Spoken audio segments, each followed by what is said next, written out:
Hi guys, welcome back to my YouTube channel creative సిద్ధ creation. So ఏంటి బయట ఉన్నాను అనుకుంటున్నారా? సో ఏం లేదు గాయస్. సో ఒక ఫోర్ పొటాటోస్తో అయితే నేను ఒక స్నాక్ చేయబోతున్నాను. సో ఫస్ట్ దాన్ని పీల్ చేసి కట్ చేసుకొని బాయిల్ చేసుకొని నెక్స్ట్ ప్రాసెస్ ఏంటని చెప్తాను. సో అంతసేపు వెయిట్ చేయండి. సో దానికన్నా ముందు లైక్ చేయండి, షేర్ చేయండి, సబ్స్క్రైబ్ చేయండి అండ్ కామెంట్ చేయడం మర్చిపోకండి. So let's get in to the video. So guys, నేనైతే ఇట్లా చిన్న చిన్న పీసెస్గా కోసి పెట్టుకున్నా. ఇప్పుడు కిచెన్లోకి వెళ్ళి మనం బాయిల్ చేసేసుకుందాం.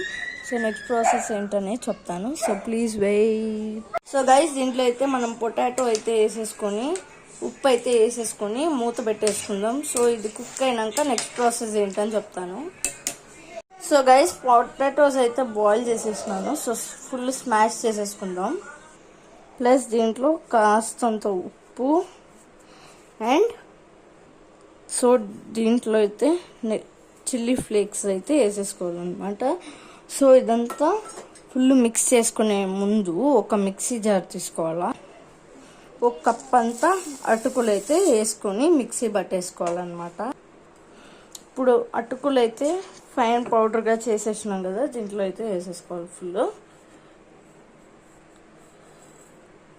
సో దీన్ని అయితే ఫుల్ మిక్స్ చేసేసుకుందాం. సారీ ఇంకొక ఇంగ్రీడియంట్ మర్చిపోయినాను, అదే కొత్తిమీర అనమాట. కొత్తిమీర కోసి మిక్స్ చేసేసుకుందాం. సో గైస్, ఇప్పుడైతే మనము ఒక ముద్ద అయితే తీసేసుకుందాం అనమాట. సో ఇలా బాగా నీట్ చేసుకోండి. ఒక 4 to 5 మినిట్స్ అనమాట.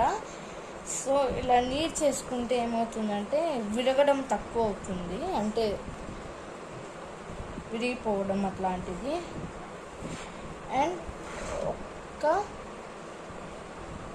ఇప్పుడు ఒక బౌల్లో చేసేసుకోండి.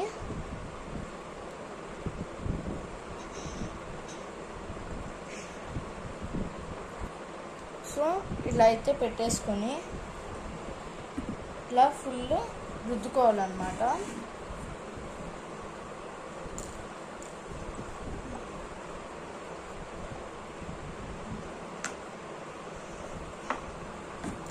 సో లైట్గా రుద్దుకోండి, మరీ ఎక్కువ కాదు. మరీ ఎక్కువ చేస్తే ఇరిగిపోద్ది అన్నమాట.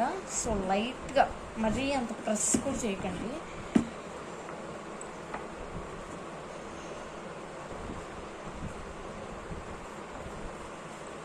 ఇలా అయిపోయిన తర్వాత సైడ్స్లో అయితే కట్ చేసేసుకుందాం.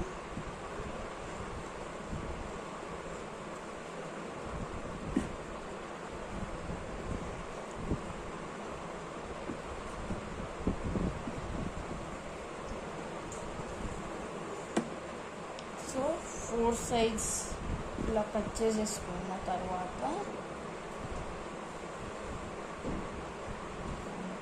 ఇప్పుడు ఇదైతే మనం సన్న స్టిక్స్ లాగా కోసేసుకోవాలా, మనకి ఇష్టం వచ్చిన సైజెస్లో.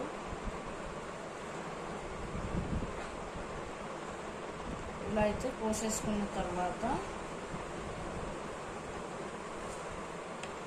ఇదాన్ని ఫ్రై చేయాలన్నమాట. సో అది చూపిస్తాను. So but rest of the పిండి కూడా మనం చేసేద్దాము. So please wait guys. ఇలా అయితే ఆయిల్ బాగా కాగినాక స్పీడ్ ఫ్లేమ్లో పెట్టుకొని ఇది 1 by 1 అయితే వేసేసుకోవాలన్నమాట.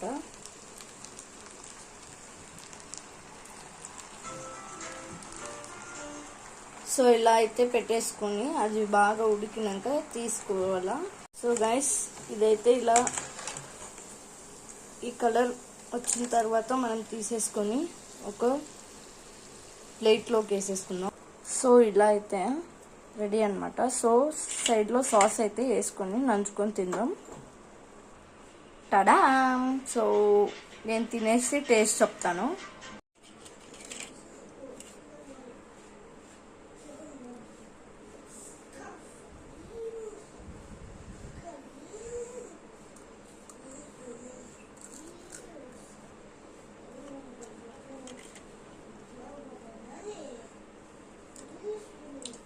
చాలా యమ్మీగా ఉంది. బయట మనం ఫ్రెంచ్ ఫ్రైస్ కొనుక్కుంటామే, సేమ్ అలానే ఉంది. సో లైక్ చేయండి, షేర్ చేయండి, సబ్స్క్రైబ్ చేయండి. అండ్ ఇలాంటి రెసిపీస్ కోసం మన ఛానల్ని ఫాలో అవుతూనే ఉండండి. So bye guys.